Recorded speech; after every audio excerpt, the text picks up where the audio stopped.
Throw 3 darts at the map. Toss in 3 wildly distinctive personalities,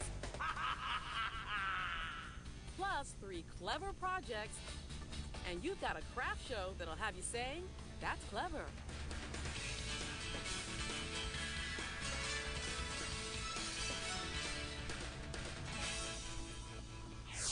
Hey everyone, I'm Angela Martinez. Welcome to That's Clever.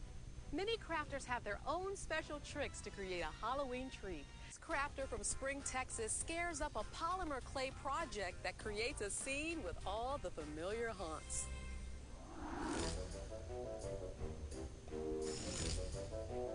Hi, I'm Trish Hodgens and I live in Spring, Texas. It's Halloween time.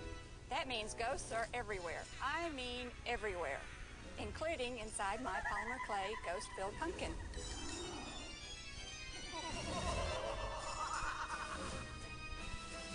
Happy Halloween!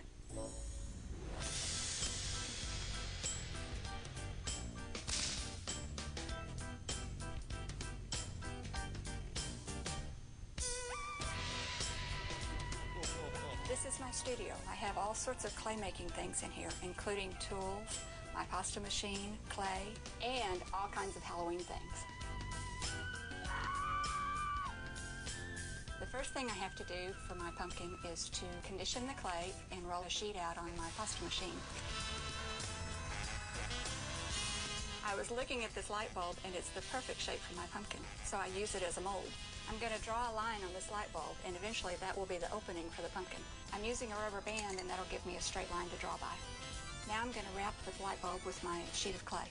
I'm going to use my clay blade to cut the excess off. I smooth it out to get all the bubbles out. I'm going to use other parts of the sheet of clay to fill in any holes that are left.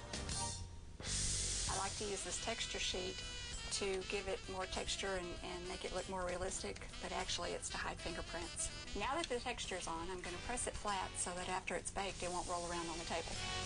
Now I'm going to use these clay cutters to cut out the eyes and the nose, and I'm going to use the needle tool to cut out the mouth. I have to be a little careful. I don't want to break the light bulb. Now I've cut out the face for my pumpkin. Now I want to add more texture, kind of like the lines in the real pumpkin. To do that, I'm going to texture some more clay and cut out a whole bunch of tiny teardrops. I'm going to use the bigger one to make the teardrops to go around the opening. Now I have my teardrops cut out, and I'm going to use them to line the face. What?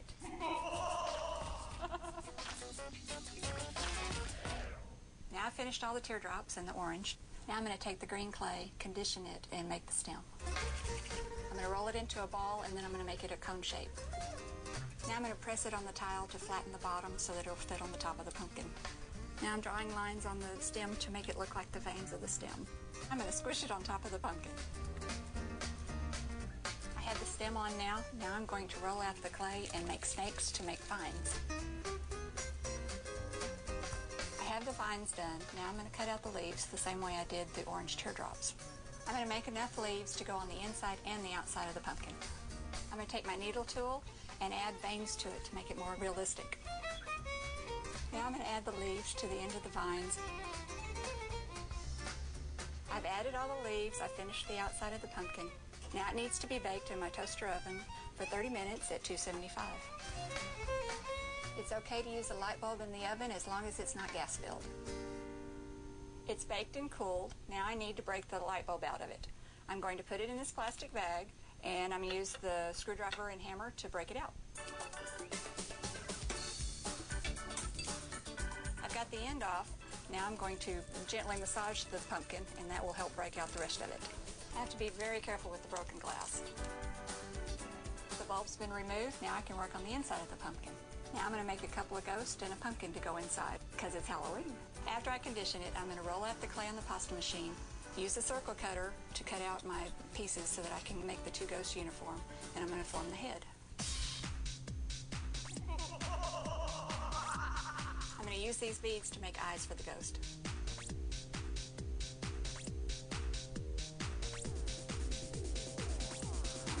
When I add the eyes, the ghosts come back to life. I'm going facial features for the ghost, and then I'm going to make the body.